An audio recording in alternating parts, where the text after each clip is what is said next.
It is said that everyone from the East End of London in the 60s has a story to tell about the Kray Twins. For the most part, this is surprisingly true. The Krays are among the most notorious gangsters that have ever walked the East End of London. I am Leanne, and this is a brief introduction to the Kray Twins.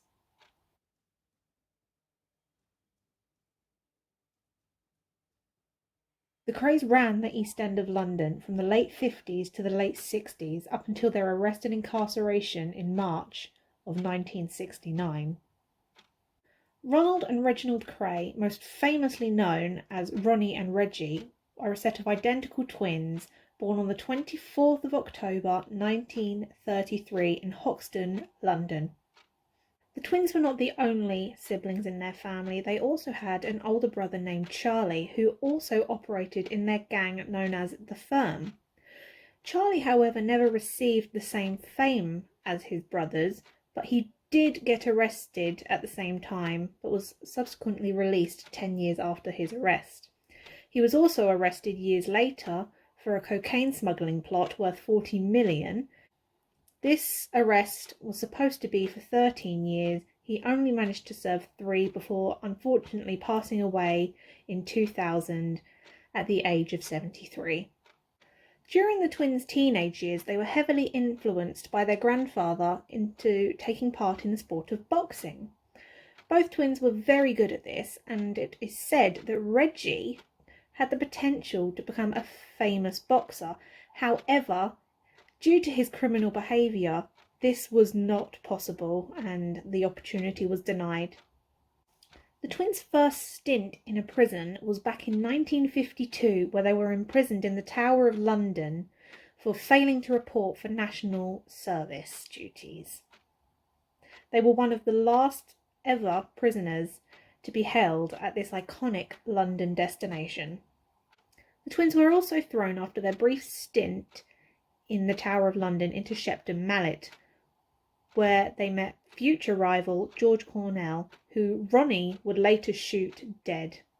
Out of the twins, Reggie Kray was the slightly more sane one, but he was, however, known for a signature deadly punch in which he would offer the victim a cigarette, they would lower their defences, and the second their guard was lowered and the cigarette placed upon their lips, Reggie would deliver a fateful blow to the jaw, breaking the victim's jaw every single time. There is a pub on Whitechapel Road known as the Blind Beggar Pub. This was frequented by the twins very often, and it is where Ronnie Kray shot George Cornell in the back of the head while he was sitting on a bar stool, and you can still, to this day, visit the iconic crime scene that took place in 1966. It is said that the iconic London actress, the late Barbara Windsor, had a one-night stand with Reggie Kray. However, this cannot be confirmed nor denied, and has never been confirmed nor denied.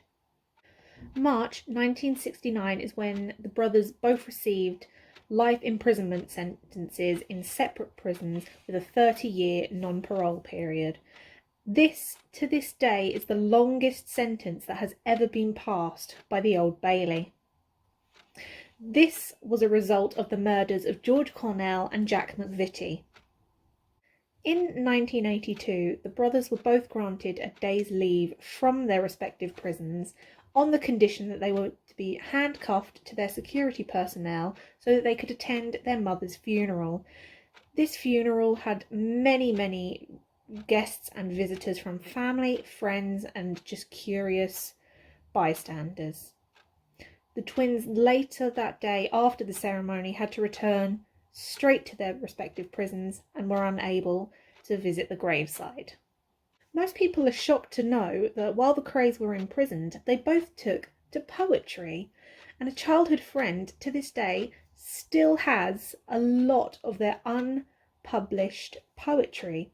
They did take to poetry earlier on, but while in prison they had a lot more time to write poetry, and so a lot more came from them. While in prison, even though the twins were in separate prisons, they managed to start a security business called Kray Enterprises. It is even said that the famous Frank Sinatra hired 18 bodyguards from this organisation.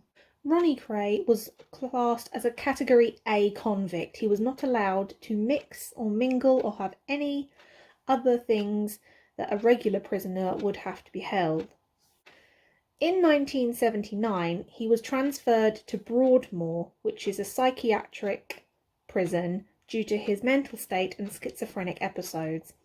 He later died here on the 17th of March 1995 due to a heart attack.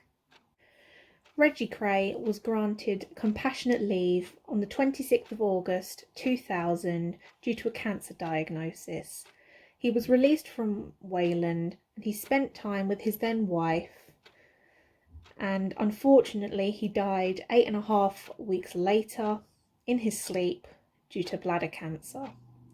And it was said that while he was in prison he became a born-again Christian. Both of the brothers are buried next to each other in Chingford Mount Cemetery.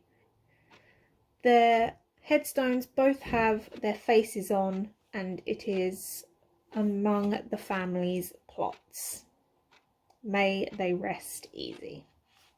I hope you enjoyed today's video on some brief facts and information on the Krays. If you would like to know more about the Krays, let me know in the comments below and I will film and upload videos on the Krays and other crime cases in the future. If you didn't know anything that I said today, put it below. And also, if you were curious, hit subscribe to see what other cases we talk about next. Anyway, I'm Leanne. It was nice talking to you. I'll see you next time.